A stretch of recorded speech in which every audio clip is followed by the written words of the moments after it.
Hi friends, வணக்கம். House wife சேனலுக்கு உங்களை அன்போடு வரவேற்கிறேன். இன்றைக்கி ஒரு ஈவினிங் ஸ்நாக்ஸ் பால் கொழுக்கட்டை எப்படி செய்கிறதுன்னு பார்ப்போம். அதுக்கு ஒரு 1/4 கிலோ போல் பச்சரிசி மாவு, கடையில் வாங்கின மாவு தான். அதில் கொஞ்சம் தேங்காவை திருவி போட்டு சாப்பிட டேஸ்ட்டாக இருக்கும். எங்கள் வீட்டில் நாங்கள் இப்படி தான் செய்வோம். அதை நான் கொஞ்சம் போட்டு நல்லா கிளறிக்கோங்க. இதை உருண்டை பிடிக்கிறதுக்கு கொஞ்சம் தண்ணியை லேசாக சூடு பண்ணி வச்சுக்கிறணும். அதில் 2 உப்பு தூளை கலக்கி வச்சுக்கோங்க. அந்த தண்ணியை கொஞ்சம் கொஞ்சமாக ஊற்றி கிளறணும். மொத்தமாக ஊற்றிடக்கூடாது, அப்புறம் தண்ணி ஆயிரும் மாவு. கொஞ்சம் கொஞ்சமாக ஊற்றி கிளறிக்கோங்க. இது கடையில் வாங்கின மாவுன்றனால அது கொஞ்சம் லேஸ் வெந்நியை ஊற்றினா தான் அது உருண்டை பிடிக்கிறதுக்கு வரும்.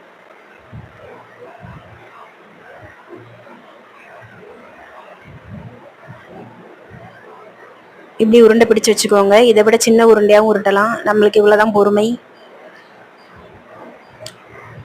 இது ஒரு சட்டியில் ஒரு 1/4 அளவுக்கு தண்ணி எடுத்திருக்கேன். அந்த உருண்டை பிடிச்சி வச்சுருக்கோம்ல, அது ஒரு அஞ்சாறாக போட்டு தண்ணி நல்லா தரன்னு கொதித்த உடனே அஞ்சாறாக போட்டு வேக வச்சு கொஞ்சம் ஒரு சட்டியில் எடுத்து வச்சுக்கிறணும். மொத்தமாக எடுத்து தட்டிடக்கூடாது. இப்படி ஒரு 5-6 உருண்டையாக தான் அது போடணும். ஏன் இப்படி நம்ம முதலையே போட்டு எடுக்கிறோம்னா, டைரெக்டாக அந்த மாவாக இருக்கும் போதே அச்சு வெள்ள பாகில் தட்டிட்டோம்னா அது கரைஞ்சி போயிருக்கு, கரைஞ்சி கெட்டியாயிரும். அதுக்காக இப்படி போட்டு முதல்ல எடுத்து வச்சுக்கிறணும். இதுக்கு கொஞ்சம் சிறுவைத்தம்பருப்பு அவிச்சு வச்சுருக்கேன், ஒரு 3 விசில் போல். அது கொஞ்சம் கொழுன்னு வர்றதுக்கு கொஞ்சம் நல்லாயிருக்கும், டேஸ்ட்டும் நல்லாயிருக்கும். அந்த கொதிச்ச தண்ணி இருக்குல்ல, அதில் அந்த பருப்பு கொட்டிடுங்க.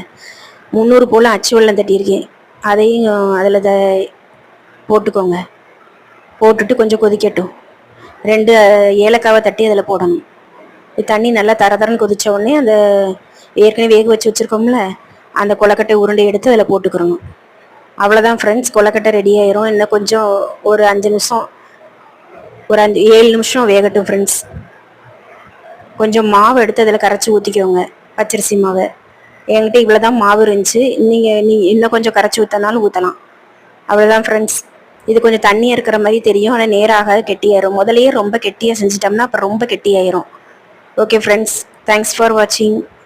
இந்த வீடியோ பிடிச்சிருந்தா சேனலை சப்ஸ்கிரைப் பண்ணுங்கள், லைக் பண்ணுங்கள், ஷேர் பண்ணுங்கள். தேங்க்ஸ் ஃபார் வாட்சிங்.